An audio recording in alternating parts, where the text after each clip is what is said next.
বন্ধুরা, আমার সামনে দেখতে পাচ্ছেন একটি এক ঘোড়া 220 মোটর 1400 আরপিএম। এই মোটরটা রিএন্ডিং করা হচ্ছে, এখনও শেষ হয়নি। কয়েল ঢুকানো শেষ, এখন কানেকশন বাকি আছে, আরও বার্নিশ বাকি আছে। এই কয়েলটা দেখেন, আমি কিন্তু যে কয়েলটা ঢুকাইছি এটার আগে কিন্তু এভাবেই ছিল। আমি চাইলে বড় করতে পারতাম বা ছোটো করতে পারতাম, সেটা কিন্তু করা যাবে না।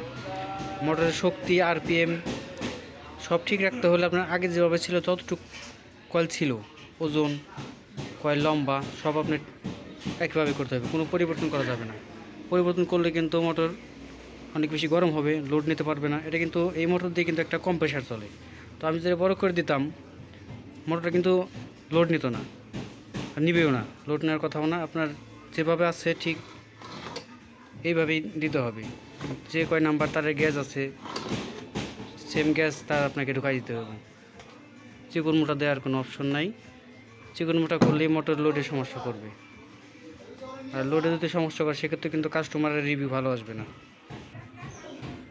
আপনারা কয়েল যদি ছোটো বড়ো করতে চান তাহলে মোটরের আগের হিস্ট্রি জানতে হবে কাস্টমারের কাছ থেকে, যে মোটর আগে লোড ঠিক ছিল কিনা, লোডে মোটর ঠিক আছে ঠিকভাবে চলছে কিনা।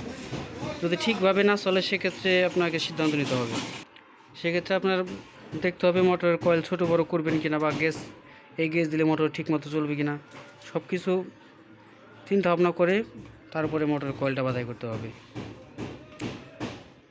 যদি আগে হিট বেশি হইতো সেক্ষেত্রে কয়েল একভাবে করতে হবে। যদি আগে লোড না নেয় তাহলে আপনাকে কী করলে লোডটা ভালো হবে সে বিষয়ে চিন্তা করতে হবে, সেভাবে আপনি কয়েল করতে হবে। যদি আগে সব ঠিক থাকে তাহলে আপনি আগে যেভাবে সেভাবে করে দেবেন, কোনো সমস্যা নেই।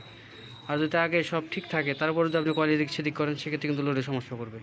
সব বিষয় চিন্তা ভাবনা করে কাস্টমার হিস্ট্রি নিয়ে তারপরে কয়েল বাছাই করা উচিত। তাছাড়া কিন্তু মোটর আপনি যদি নিজের ইয়াতে করেন, ছোটো বড়ো করেন, সেক্ষেত্রে সমস্যা হতে পারে বাইন্ডিং।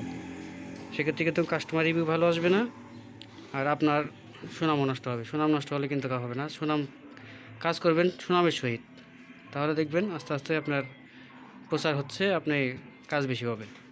ঠিক আছে, সবাই ভালো থাকবেন। আর মোটর মাইনিংটা কেমন হলো সবাই জানাবেন। আর যদি আমার ভিডিও ভালো লাগে চ্যানেলটা সাবস্ক্রাইব করে দিবেন, শেয়ার করবেন, লাইক করবেন, কমেন্ট করবেন। ধন্যবাদ সবাইকে। আসসালামু আলাইকুম।